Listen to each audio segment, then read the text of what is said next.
Hello, and welcome to the Whovian vlog. If you haven't seen the previous episode, click on the left of the screen to watch that now. And the next episode, when available, is on the right of the screen. In the meantime, here's today's episode. Thank you, and we hope you enjoy it.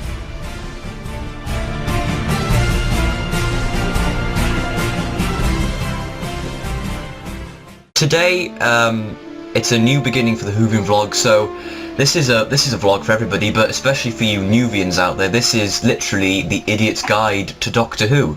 Exactly, yes. We're going to chart the history of the show from the beginning to the present day, and, you know, especially if you've been watching Series 8, then this is a nice way to tie in what the Doctor was and is now and what he might be in the future. Before we start the actual features, I'd like to sort of say I think we're going to do about 3 more videos between now and the end of the year, because obviously there's no constant series going on, but we're going to do this, and we've got a couple more ideas, but the Whovian vlog is going to become more sparse. Is sparse the right word? Yeah. It's not going to happen as frequently. No, because we're quite busy. When the show's not on. Exactly. No. We've got other things to do, but so it won't be. Yes, but we're not neglecting our wonderful viewers. We're we're giving you some content, and there'll be some things coming up in the future, which will hopefully be to your liking. So that's good. But if you've watched something like An Adventure in Space and Time, you'll know kind of how Doctor Who began. Yeah. With William Hartnell as the main character, and the Doctor was kind of intended to be this very alien character and very mysterious, and he wasn't really the central character at the beginning. He had these 2 companions, Ian and Barbara, who were school teachers, and they taught his granddaughter Susan, while he and Susan were sort of on Earth because they'd fled their home planet. And it was only through Ian and Barbara that we got into the TARDIS and we got to know who the Doctor was. And he... sorry, you... I was going to say, Ian and Barbara are our first contact with the Doctor, aren't they? An important thing to note about Doctor Who is that the companion is the way in which the audience gets to see the Doctor and how he works. So Ian and Barbara are those first people, because Susan was herself not human. Hence the episode title for the first episode, which was an unearthly child, because she wasn't from this earth, and the curiosity of it teaches us to why she was behaving in such an odd manner led them to this was it I.M. Foreman, yes, the junkyard where the TARDIS parked. The scrappers yard, and they open this blue box. The TARDIS is a time machine which is dimensionally transcendental, which means that it's bigger on the inside than it is on the outside, and it has something called a chameleon circuit, which is meant to disguise it on whatever time zone it arrives in, but it's broken, and it broke when the Doctor was in the first episode, and as a result it's stuck in the form of a 1960s police box from London. So and people that's the TARDIS. In more modern episodes, I think it's Boomtown, 9th Doctor episode, they sort of go, what is this box anyway? And he goes, there used to be them everywhere in the 60s. And that's the point. When the show started, they had no real idea it would run for as long as it did. So the phone box was something that was on every street corner. So people would recognise it. It's like the red telephone boxes we have today, isn't it, really? Yeah. It's like that, only I think actually a red telephone box would have been worse because of all the glass in the... Yeah, that wouldn't have worked. That wouldn't have worked as well as a police box does, exactly. But yes, so the first Doctor is initially very, very alien. And he's very, very grumpy and very odd, and he's very deceptive as well. In the second episode that you see him in is the first episode to introduce the Daleks. So basically the Daleks, his mortal enemies, have been there since the very beginning. And they have this city on their home planet, and the Doctor lands in a forest sort of near the city, and he goes, that city, I'd really like to go and see it, but the others go, no, we're not staying here, we've got to go. And then he deliberately sort of sabotages the TARDIS, and then says, well, we shall have to go to the city to see if we can find some spare parts. And then they get into a huge amount of trouble because it's the Daleks who are evil and want to destroy everything that's not like them. So they get into all this trouble, and the Doctor then admits, actually, there's nothing wrong with the TARDIS. I just wanted to, come and see the city. But actually, although he starts out like that, and as well in the first ever episode, he tries to kill somebody because he's wounded, and bringing this wounded guy with them is slowing them down. The first Doctor, was he, I mean, obviously he was a grandfather, but he was incredibly grumpy, wasn't he? Oh, he was deliberately unpleasant, because then, but my point is, there's one where he accuses his companions of sabotaging the TARDIS, and they really reprimand him for that. They say, how dare you accuse us of this? You know, we've helped you, we've done everything, we're your friends, and you know, you're so not trusting and things like that. No. And gradually, and sort of after that point, he becomes warmer, he becomes kinder because of the humans' effect on him. Yeah. And that's a very important part of Doctor Who, and it's echoed later on and again. When the Doctor travels alone, he becomes more alien and more... Yeah. Which we will get to in towards the end of this vlog, actually. So it will happen again. And William Hartnell had a very important quality that I like. This is the last thing I want to say about him, but or one of them. He had this very important quality that I think is very important for doctors. He had this incredible ability to monologue. Right. Yeah. I know what you mean. Yeah. Particularly the most famous one, of course, is the "One Day I Shall Come Back."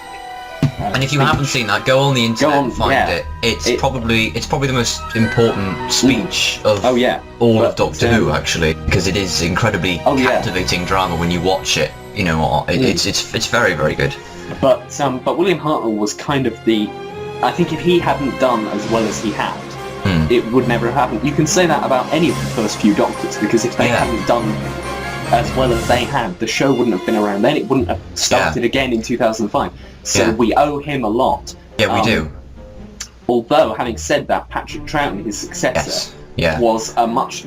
Because the first Doctor was very alien and very grumpy and a sort of almost unpleasant. He was an anti-hero, really. Yeah, he was.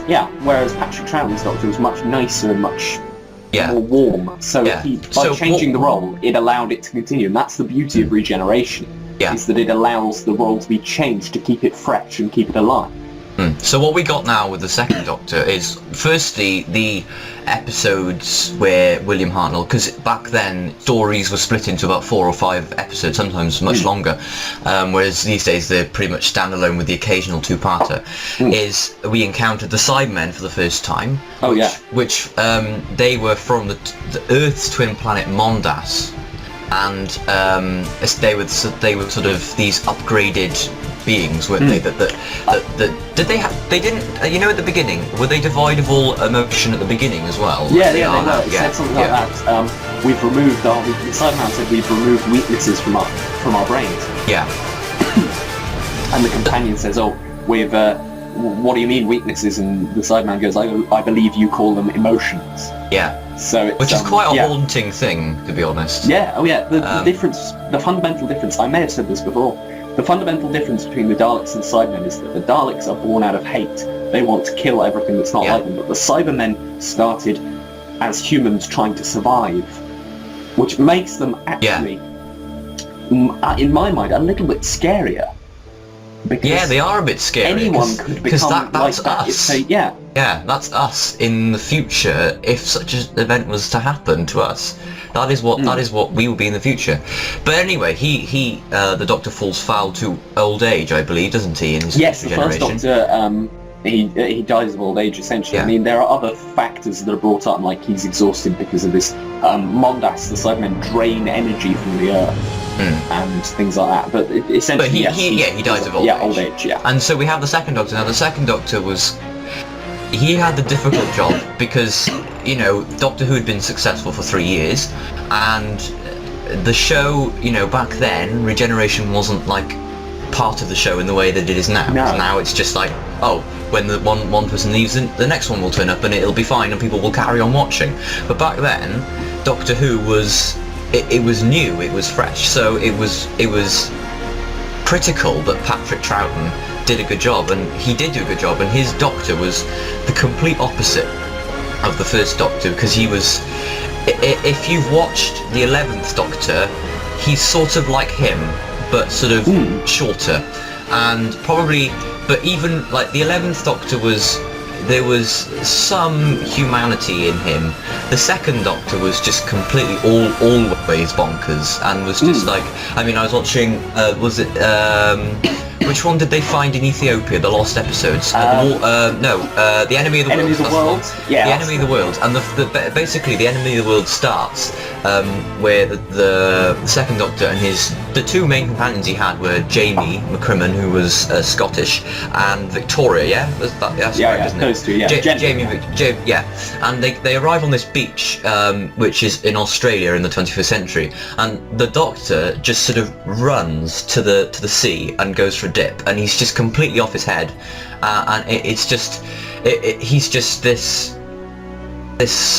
lunatic of the universe, essentially. Yeah, one of my and he's favourite... just been set free, completely been set free. One of my favourite Patrick Troughton lines is where he says, somebody accuses him of talking nonsense. He says, "I never talk nonsense, hardly never."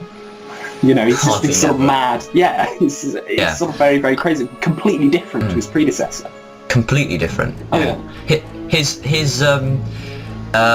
Also, he was sort of the first Doctor to use a sonic screwdriver.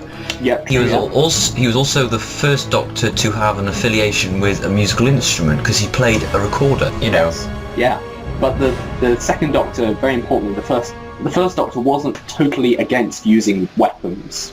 I think things like the gunfighters and the Roman episodes, you know, he would fight people if he had to. He was quite old and weak, but he was witty still fight. And intelligent. Yeah, he could used fight his mind a lot. Yeah. There's a really good episode where he manages to defeat somebody by putting like part of his mind into them, so that he can influence their actions. It's something like that. So he does quite a. He obviously, like all the Doctors, he didn't use violence quite as much as action heroes, but he was the first Doctor was very capable of doing that. The second Doctor didn't really do that as much. No. He was a lot more of a, he was a lot more of a, we shan't blow them up and shoot them and things like that. Although he has a very important line. Do you know the line about some corners of the universe? No. That is kind of Patrick Troughton's, in the same way that William Hartnell has "One Day I Shall Come Back." Patrick Troughton has he says there are some corners of the universe that have bred the most terrible things that act against everything we believe in. They must be fought. It's that sets down the Doctor as a character who he won't stand for this. When bad things happen, he's there. He's going to fight them. Yeah, but then he doesn't go looking for it. He doesn't go looking for it. He just it just happens around him. Fate just brings the Doctor to these situations, and in many ways, I suppose people could argue that the Doctor doesn't force these things upon. These events don't happen because of him, but there's a certain affiliation to want to defeat the Doctor from the other side as well, isn't there? So the Daleks have always wanted to defeat the Doctor. The Masters always wanted to defeat the Doctor. So by the Doctor trying to stop these people, it's sort of a double-edged sword, because they always want to then come back and destroy him again, which is the curse of him, because he tries to help out and then he can't do right for doing wrong, I suppose, really. He's such a confusing entity in that sense that he tries to help, and he doesn't always work. Sometimes he gets it wrong, but then other times it's just that they come back and try and fight him because they want to fight him again, because he defeated them the last time. If you are confused, sit back and relax, have a cup of tea. If you're confused, it'll be why are you alright. on this vlog? We will explain later. Yes. Don't worry. Should we get on to John Pertwee now? Yes. There's a bit of a background note on John Pertwee, actually. The era between Patrick Troughton, when Patrick Troughton decided he was going to leave, the producers that were coming in decided that they were going to do something different with the stories. So instead of it being sort of in worlds and things, they were going to focus the Doctor in on Earth, and they were going to bring in something called the United Nations Intelligence Task Force. Actually, they did crop up before. They did crop up before, and that's because the people who produced Doctor Who in the 70s were also there in the late 60s. So the third Doctor, again, is different again, isn't he, really? Completely different. John Pertwee, the actor John Pertwee, had been in naval intelligence in the war, hadn't he? That's only started to recently come to light, but he was very much involved in fighting in the Second World War. So Yeah. his character as of the Doctor became much more an action hero. yeah. He didn't. Again, he didn't really use guns, but he would fight people hand to hand Yeah. and sort of throw them. He was quite experienced in martial arts, wasn't he, and stuff like that. Martial arts type things. Yeah, exactly. Yeah. He was, and if you can imagine, the Third Doctor sort of wore velvet jackets and velvet bow ties and sort of frilly shirts, and he was very flamboyant, and he was just sort of this. He was like this sort of gentleman who'd had training in some kind of action sport. So it was sort of like, I'm going to destroy you now, and then it was just like, right, I'll have you, and it was sort of this eloquent gentleman who was underneath the surface was this sort of Fighter, masculine action hero who would use force if necessary, and it's quite if you watch the Third Doctor, it's quite surprising from a New Who perspective, because it's been very anti-violence since the reboot in 2005. So to see the Doctor actively, using anti-physical force. violence, certainly. Yeah. Although they've blown up a lot of things and killed a lot of people. They have blown up a lot of things. Yeah, but they haven't actually physically fought people. And actually, the classic Doctors did a little bit more of that. Tom Baker did a bit of it as well. He did, yeah. I remember in Genesis of the Daleks, it was sort of like, look over there, and it was just like, and then just throw him on the floor. It was that classic sort of corny 70s action thing, Oh yeah. But yes, John Pertwee, not only did he had that very physical aspect, contrasting the previous Doctors again, and that's very important. The regeneration initially was set up purely to contrast, so that you could have very different and add kind of layers to this character, because although he was John Pertwee, he was Patrick Troughton before that, and he was William Hartnell before that, so he has, even though he was regenerated, he does have the similar kind of qualities at heart that go through all the Doctors, really. The Doctor is the same in every regeneration. It's just the things around, the small things. The big things are the same, it's the small things. How he goes about things are different, isn't it? Yeah, I think the biggest change really was someone like the Sixth Doctor, but everybody else has been pretty much constant as having those sort of qualities. But the interesting thing about the Third Doctor is that even though when he was out saving the world and battling with aliens, he would do his karate and things like that. Or, and whatever of course, he was a scientist. He was worked for units. They let him. They put him up and they gave him supplies and things. He had sort of free run, didn't he, to do what he liked to stop all of these people doing what they were doing. But he had a lab and things. He was a sciencey person, and often an episode begins with him in his lab doing something clever. And then the Brigadier comes in and goes, Doctor, we've got these reports from so-and-so. You go out there and see what's going on. Because I can't, I'm in the middle of an experiment. And of course, in the Third Doctor's era, we actually see, we learn about, we see the Master for the first time. Yes. Who was played initially by Roger Delgado. Roger Delgado, who has, do you mind if I do this? Yeah, sure. He has the best name ever. His acting name, and he's credited everywhere as Roger Delgado, but his full name is Roger Cesar Marius Bernard de Delgado Torres Castillo Roberto. And I apologise for not saying that with the Italian accent. Well done, well done. He's got one of the best names in the world. That is an amazing name. The longest name in Doctor Who. In the Third Doctor's era, he was almost in every other story, wasn't he? He was sort of behind every plot.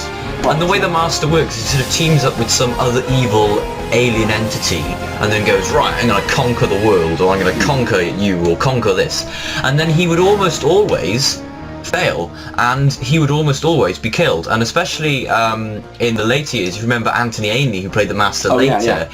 Stephen Moffat was saying the other day, essentially what would happen is he'd be killed in one episode, and then in the next story he'd come back, and the explanation would be, I've escaped, and then that was it. That would all it would be. It would just be, I've escaped, and then he was just sort of, oh, all right then, fine. And he was behind a lot of the stories in the Third Doctor's era. He was behind a lot of the evil that we saw, really, didn't we? Do we move on to the Fourth Doctor? The most well-known of the classic Doctors. Yes. And most importantly to say that the transition between the Third Doctor and the Fourth Doctor is actually a transition where we have another one of the most important characters to the show, which is Sarah Jane Smith, and she was the line is she cries at the Doctor's the Third Doctor's deathbed, and he goes, a tear, Sarah Jane? No, don't cry. while there's life, and then he just dies, and then she carries on crying, and then he reemerges. He reemerges as the Fourth Doctor, and then the Brigadier goes, well, here we go again then, which is mirrored by Vasta in the in Deep Breath in Series 8 as well. Yeah, so, exactly. So essentially, it's really two iconic lines in like the space of like a minute. That's to sum up that episode. Yes, really. Exactly. Interestingly, that story, Planet of the Spiders, is the first time anyone says the word regeneration. Because before that, it was the First Doctor to the Second Doctor. They didn't really. They said, "How have you done this? You can't just change your face." And he said, "Yes, I can. I'm not human. I don't do things like you do." And in the War Games, where they forced the Second Doctor to regenerate, they call him. You said, "You will change your appearance," and he goes, "You can't change what I look like without consulting me." And they go, "Oh no, we'll let you shoot." And in this one, Planet of the Spiders, they say there's another Time Lord who helps him regenerate, gives him like a push. I think he says gives him a push to start the process, and he calls it regeneration. He says, that's And then we have the Fourth Doctor, who is the longest serving Doctor on screen. Yes. 7 years from 1974 to 1981. And like you say, probably the most well-known of the Doctors. Possibly because he had this costume, this mad costume. And aside from the fact that Tom Baker had sort of big, goofy teeth and curly hair, as still does to an extent, he wore this, big long overcoat, scarf, huge long scarf. Are you resisting the temptation right now to get your scarf and put it on? Because I am. Do you want me to do that? Should we both get our scarves? Okay. Yeah, we'll both get our scarves. Give us a second. There's going to be some brief... a brief interlude. Don't look into my... These are the scarves that we have. Yep. Mine is 18 foot long. Crikey, I don't know how long mine is. It's not really a functional piece of clothing. Really not very functional at all, but there we go. What can you do? It's good for cosplay. Oh yeah. Yeah. Ironically, neither of us is being the Fourth Doctor. No, for the 14 Doctors, neither of us are. No. Anyway, so the Fourth Doctor, 7 years. Some of Genesis of the Daleks, which was a Fourth Doctor story, is often regarded by a number of people as the best Doctor Who story of all time. A lot of people think it is. I quite like it. It's not. I do quite like it. It's not my favourite episode of all time. No, I think true, and it's the first time we meet Davros, which the creator of the Daleks, who's this evil scientist from Skaro, the planet of the Daleks, and they go back to the Genesis of the Time Lord send the Doctor back to the creation of the Daleks to try and stop them from being created, to avert this, which is weird because the Time Lord's law is that they don't interfere with things. They can use the Doctor as a proxy because he's an exile. Yeah. So if anyone uncovers him as a Time Lord, the Time Lords themselves can deny that they have anything to do with it. Yeah, because they've exiled him, and he does it on his own account because he's this rebellious Time Lord. Yeah. So the Fourth Doctor's very he's quite funny. He's very witty. You can't really take him seriously at all because everything he does with this sort of weird grin on his face. But it's almost like as if he's hiding what's going on in his head. Yeah, exactly. That's like what he's planning. He's an incredible genius. Yeah, he is. Planet-sized intellect. A boffin, a real boffin. He pretends to be a complete idiot so that people will underestimate him.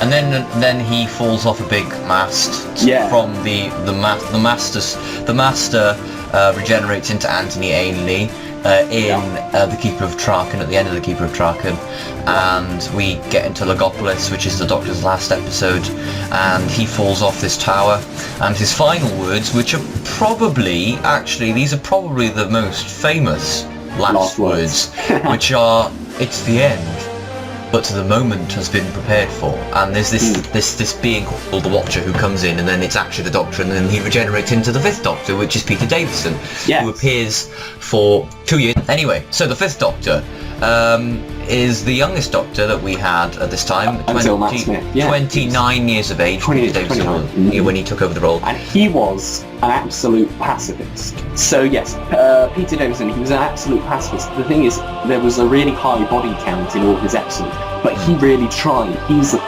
first Doctor who really tried to solve things peacefully.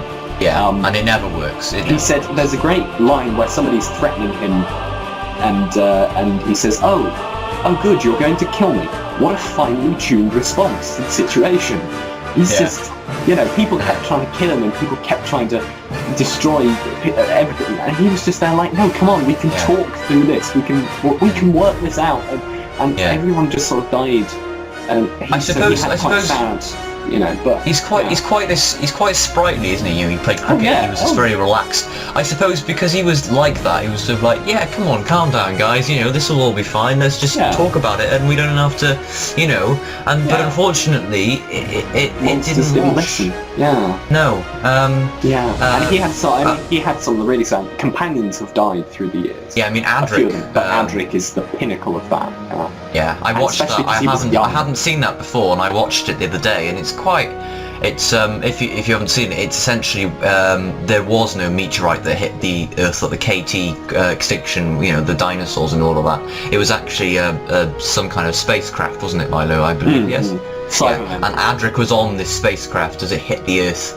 And he tries to disable it, and then Cyberman sneaks up behind him, shoots the controls. And then his last words are, well, I guess I'll never know if I was right, or something like that, isn't it? And Adric's this sort of introverted genius. He's a super genius. And he's sort of brought out of his shell by travelling with the Doctor and having friends and things like that. And then he dies. Yeah, it's very sad. Yeah, that is. Yeah. Yeah. I haven't really seen much of the Fifth Doctor's. I've seen his first episode, which is a very good episode actually. But the Caves of Androzani, which is his final episode, is off as another one of those episodes that people really enjoy. It's one of those that people, all Whovians who've seen it, will say this is one of the best pieces of Doctor Who out there. Anyway, moving on. Yes, the Fifth Doctor dies, and he. As he's dying, he has a very iconic regeneration sequence where he sees all around his face, all his companions. He sees them saying, "Don't die, don't give up," things like that. And then he sees the Master going, "No, die! You must die! Die, boy, die!" And then suddenly he goes, "Poof!" And then he's Colin Baker, who is completely different again. Yeah, he's basically William Hartnell, but younger. He's very pompous, I think it might be the good word. And instantly he's mysterious, isn't he? Sort of, were you expecting someone else? Yeah. This Doctor, and he goes, yes, you were expecting somebody else. And he's quite. I am very disappointed with how it was handled. It's important to talk about what happened behind the scenes. I think. Yeah, it is.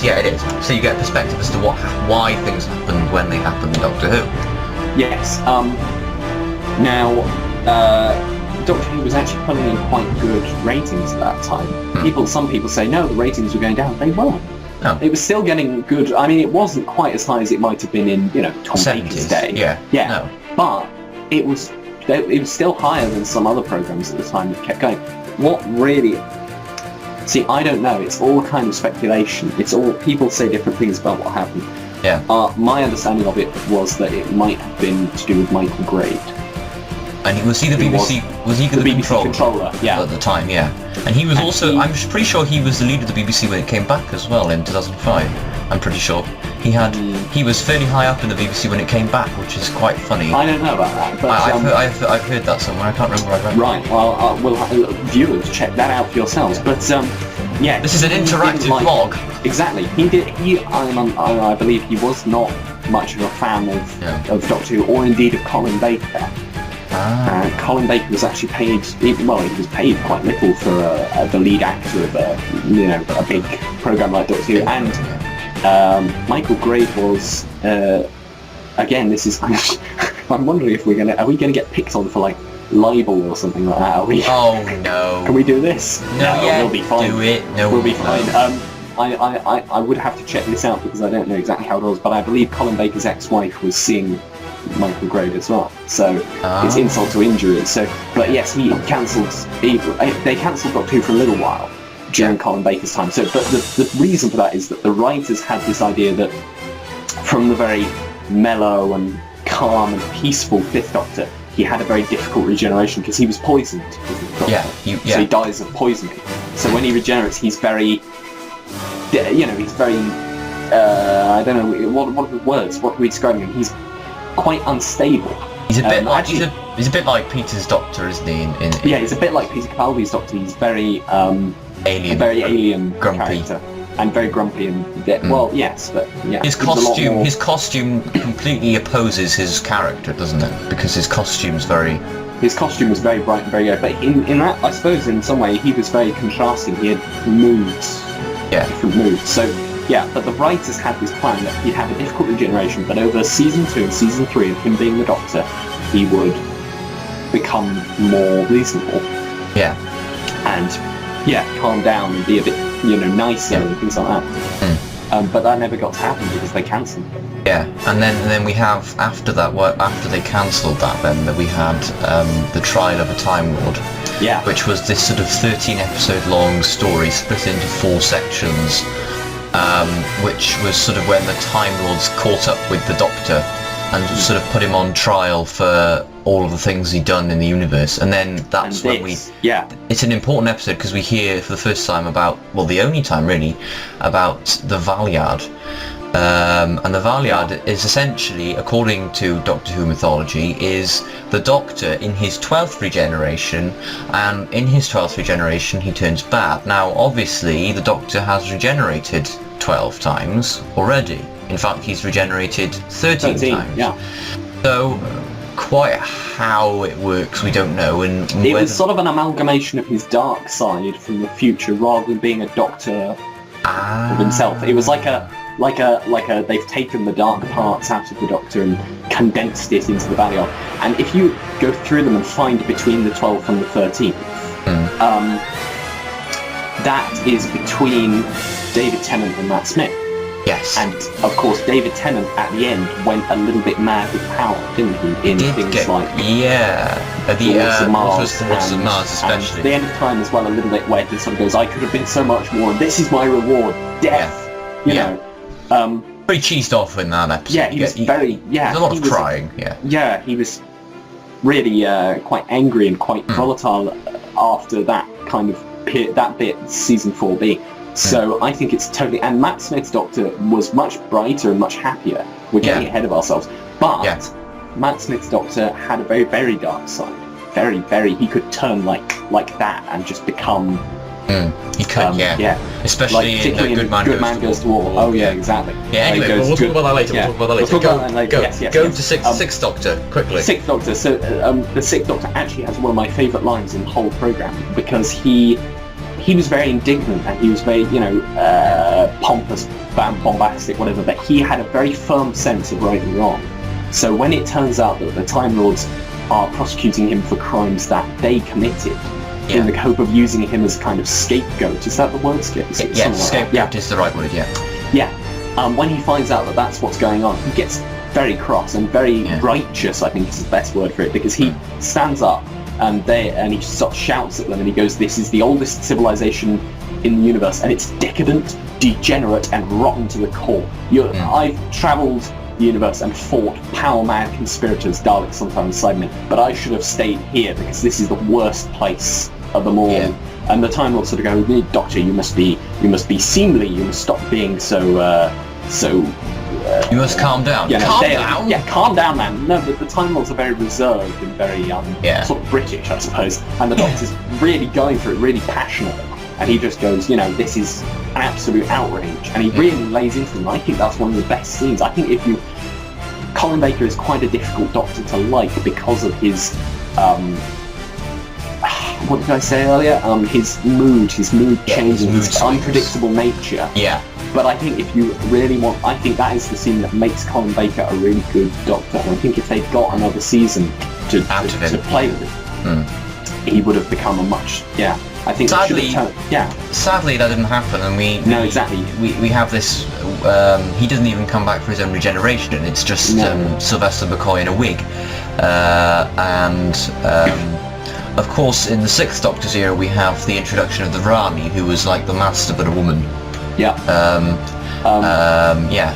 So, and then we moved to the Seventh Doctor, then, didn't we? It was cancelled. Doctor Who was cancelled sort of briefly, or it was axed, but then they agreed to bring it back, but only if he regenerated.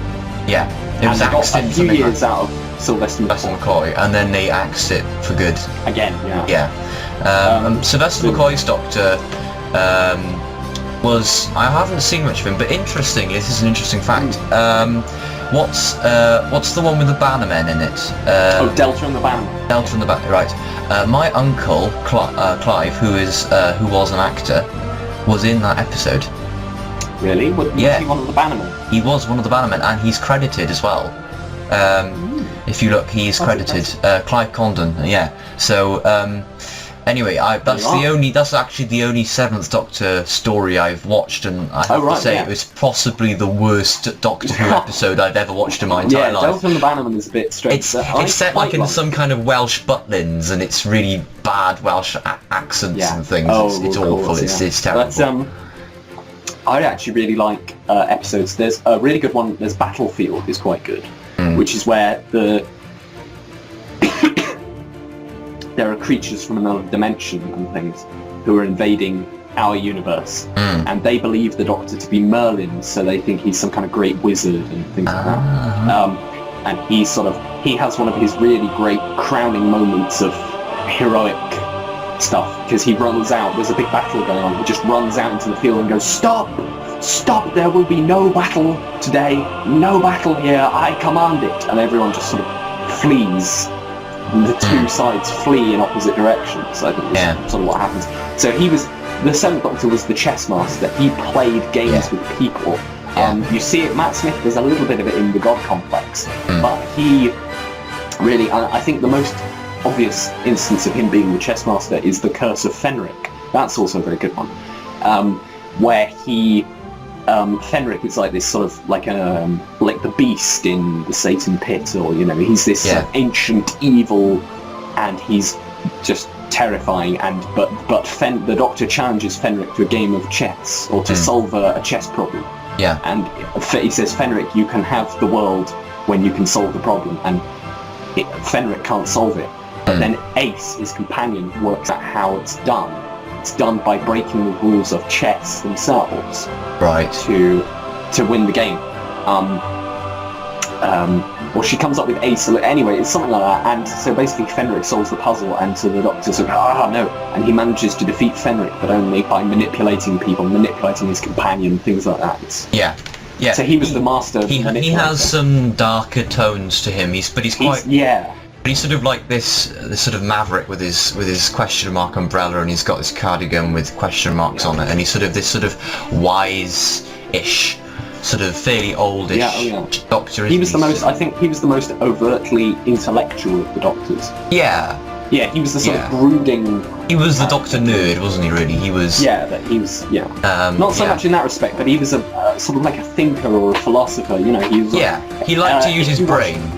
If you watch things like Remembrance of the Daleks, he has these sort of moments where he gets very, very deep. Into some really deep. There's one about. Is this every moment creates ripples? Every moment creates ripples, but he says something like he's having coffee or something, and he says, "Does the sugar in my coffee make a difference?" Yeah. And the guy behind the bar is sort of African descent. And he sort of says, well, my grandfather was a cane cutter, so if there hadn't been all this sugar business, he would never have been sold into slavery. I would have been born in Africa. Yeah. And the Doctor goes, every decision we make creates ripples. So he's very, very deep. He is very deep. Yeah. And I do suggest Remembrance and Daleks. That's a very good episode. In fact, I have a quote from the Seventh Doctor here, and it reads, "Only the madman can see the way clearly through the tangled forest." And I think probably the madman is probably the Doctor. It's probably him. He's the one He's the one that can see through the tangled forest. Anyway, do you know what I think we should do now, Milo? This is probably going to be your favourite part, because I think Milo's favourite Doctor is the 8th Doctor. Because Milo loves the 8th Doctor. I love so it. let Milo, I'm gonna let you go and start talking about the 8th Doctor. Go on, really, Milo, have some. I think Paul McGann deserves more recognition than he gets. Yes, he does. The Doctor Who was cancelled with Sylvester McCoy as the incumbent Doctor. Yeah. And then the Beeb and a Canadian group, I believe it was, made a film of because Doctor Who the movie, and Sylvester McCoy was in the beginning of it, and it had the Master and it had things like that, and the Master is killed very early on, executed, and the Doctor has to take his remains back to Gallifrey, and then the Master sort of uses his powers to kind of barely come back to life, and he steals people's bodies, the Master. He's very, very evil. And basically the Doctor is shot and killed because he lands in America in San Francisco. That's the one, San Francisco. Yeah, and there's a gang violence going on, and he gets riddled with bullets the moment he steps out the doors. Yeah. It's the most, I think the least... Oh, I'm dead. Oh no. Oh no, yeah. And it's the least glamorous of all of the Doctor's moments of regeneration. I don't know, Colin Baker's was pretty bad. He gets bumped on the head. But, but actually, in fairness, that wasn't the thing that killed him. It was the failed operation that killed him, because Dr. Grace Holloway, didn't realise he had 2 hearts, wasn't it? Could have healed from the gunshot wounds, but the surgeons go, hang on, this X-ray shows he has 2 hearts. We can't do that, so they stick something into his heart. And they go, double it. And they go towards a double exposure. They think it's not really the 2 hearts. Yeah, so they stick stuff in him, and then he regenerates in the morgue. And the next morning, and the best part, the part that convinces sort of Grace Holloway really, is that he appears the next day and he's still got a probe sticking out of his chest.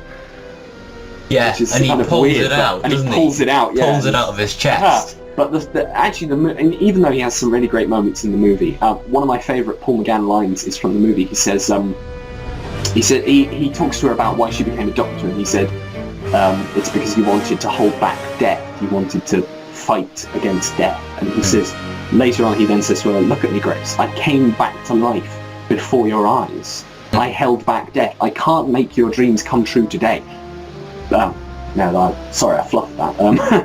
You fluffed a great... What's the point of a great quote if you can't change it? Aha! He says, I can't make your dreams come true forever, but I can make them come true today. Trust me, I need your help. So they save the world from the Master and things like that. But Paul McGann he's known as the longest and the shortest, because although he appeared in the film and never else on television, except for Night of the Doctor, where he regenerates, Paul McGann did loads and loads of audiobooks and things with Big Finish, and I think some of those are even better. And he gets incredibly dark. I like him for that. He becomes incredible. He gets some really dark moments that he loses his memory quite a lot. He has a habit of, I think he has sort of recurring amnesia. He has it in the film, and then he has it a couple of times later on, and he sort of forgets who he is, or he forgets big events from his life. It's sort of worrying, really. But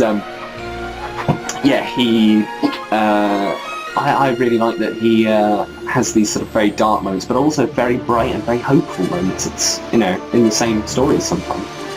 He's got layers to his character, and I think it's helpful. He's known as the longest and the shortest because he did 16 years worth of audio work. I've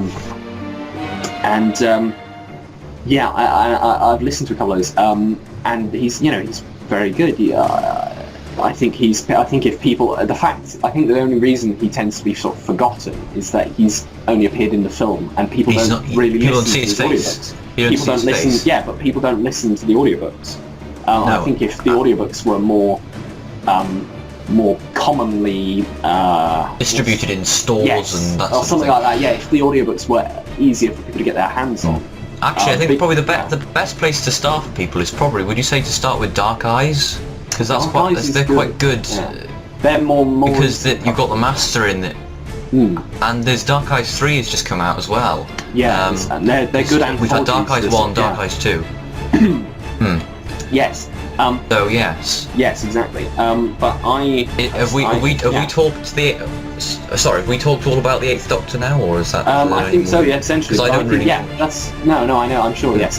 But he's very capable of being dark. I'm really annoyed that I haven't found I've got a file somewhere that's got loads of Doctor Who quotes in it, and I seem to have lost the file, which is sort of bothering me. Annoying.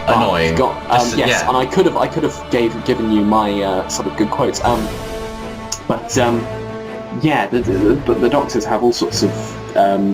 They all have different qualities. Fantastic The Eighth quotes. Doctor had, because he had all this time to do it in. He had many different stories. He did lots of different things, and he had lots of layers to his character. And I like him, and that's why I'm doing. Which is an interesting thing, isn't it? Because to see his character develop in such a long time, over a long time, is not something that we get from the other Doctors, because it doesn't happen because we haven't got the time for it. Yeah, exactly. Yeah.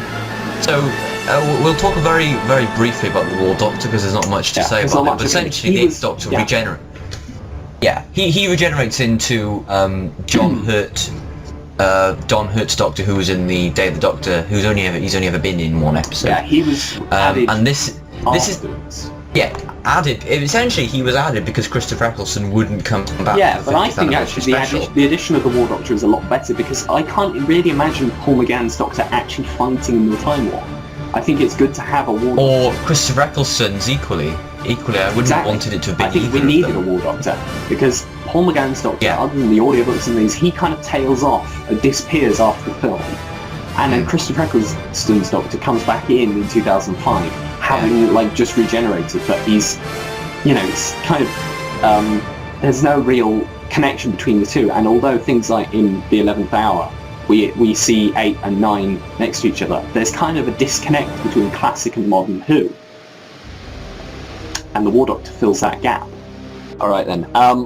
And we reach 2005, and Doctor Who comes back again. So that sort of concludes our guide, Idiot's Guide to Classic Who. Ben, you've got something, I understand. I've only heard about this in passing. Do you want to? Yeah, I wrote a story the day for a mock examination.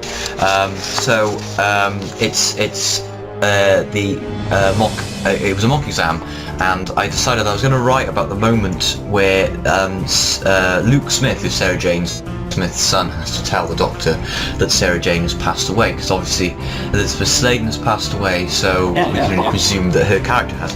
So I'll just read this to finish. As he rounded the corner, surprise and shock came over him upon seeing the sight he had so dreaded. Hand shaking, he fumbled down inside his crisp white t-shirt before his trembling hand grasped upon the key hanging from a chain that he never took off. As he breathed heavily, he approached the door of the blue box and drew the key up to the lock.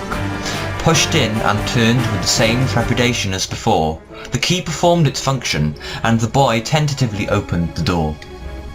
As he stepped over the threshold of the seemingly useless blue box into another dimension, he could not control his expression from being anything but of sheer amazement at the phenomenon he had seen so many times before.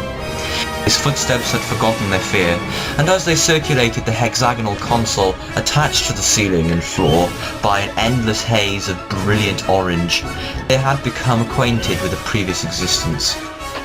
Suddenly, the boy returned to his normality of nervousness when out of the corner of his eye, the grey hair of a wise man glistened at the foot of the stairs below. The boy turned to greet him, a sense of sorrowful occasion on his face as the man crept up towards him, eyebrows fierce with curiosity. Leather squeaked as the boots of the wise old man approached the boy with the same curiosity as his eyebrows. Then, speech descended from the wrinkled face of the man. "I never remember giving you a key." "Mum always kept one, just to keep tabs on you if ever you got into a spot of bother." The boy chuckled and raised a nostalgic smile as he said this. "Ah, good old Sarah Jane Smith," exclaimed the man in reference to the boy's mother. As he waltzed around, talking of his fondness to her splendour, the boy receded into himself until the man turned, saw his body language, which stopped the speech, and spoke the words the grey man, the Doctor, had often prayed he would never hear. Silence fell, and the boy looked up at the Doctor, his eyes full of sorrow beyond his years. "No," shattered the silence with a whisper as the Doctor propped his left hand against the console to support his body as his emotions came crashing to the floor. The boy stepped nearer as the doctor's face descended into disbelief at the fate of Sarah Jane Smith. She died thinking of you, your life with her. She dreamt of your time together through all of time and space as she fell to sleep for the last time. The boy's words were intended to bring comfort, but only confirmed what was earlier inferred. A tear trickled down the doctor's right cheek, which he cupped and caressed with his right hand. "A tear, Doctor?" he sobbed to himself in surprise. "I never expected it to be this way around, me crying over your deathbed." The doctor spoke with no recognition of the boy standing at his opposite, instead trying to reach out to Sarah Jane, trying to reach beyond her grave and make her listen to his carefully chosen words. "Till we meet again, Sarah Jane." Those words were a promise that, even as we departed, we would always meet again. Now the promise is broken. The doctor just stood there, nothing more, nothing less. The tears were gone, and now his face descended into darkness as he stared at the floor. What the boy didn't realise was that he was thinking. "Come with me." These words came like a snap of the fingers as the doctor receded from his sorrow back to normality, casually flicking switches and tapping buttons on the console. "I'm sorry," came the frankly bemused response from the boy. "Luke, I want you to come with me." The boy had a name. "One last trip around the block of a life in time and space with Sarah Jane Smith. Sound good to you?" As he spoke, the doctor continued to tap, flick, and occasionally slam the console before he spoke again. "You see, Luke, I never break my promises. Not the real ones. My life with Sarah was a trip of a lifetime, for her and for me. How could it end? How could that end like this? Almost like telling me it's just one of your errands today." The doctor approached Luke, his hand drawn out, posing a question. "Please, Luke, just one last trip, you and me, to a point in her amazing life where we can look on and feel we have met for the very last time." The boy, confused and taken aback by the offer, eventually looked down at the doctor's open hand, raised a smile of excitement and nostalgia, and returned the handshake. The doctor smiled with glee and began to dance around the console, the time rotor whirring and creaking with dimensional stresses. Suddenly he stopped, looked into space in thought of something missing, turned to Luke and said, "Wait, before we go, fetch K9. I don't think he'd want to miss this." And that's the end of the story. That's the end, is it? Right, well, thank you. I was just saying, there have been a few technical difficulties today because my camera has given out. I don't know exactly at what point it gave out, but it did. Yeah.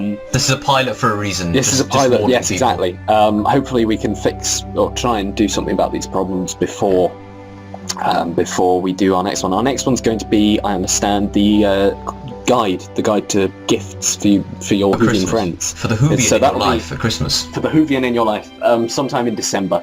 Yeah. So we hope you'll join us for that, and we hope you like the sort of the layout, the pilot, everything we've done. Yes, please comment on this video exactly what you think about everything, and tell us so we can know where to go in the future with this then. Yeah, exactly, yes. The good thing, of course, now that we're not doing it every week is that we're having we have more time in between to fix things and to work out and to plan what we're going to talk about as well. Exactly. So yes, thank you for joining us. Thanks to Jordan, who's without whom it would have carried on as it was. Yes, badly. Yes. And thanks to Ben, and we hope you enjoyed it, and we'll be back in the future.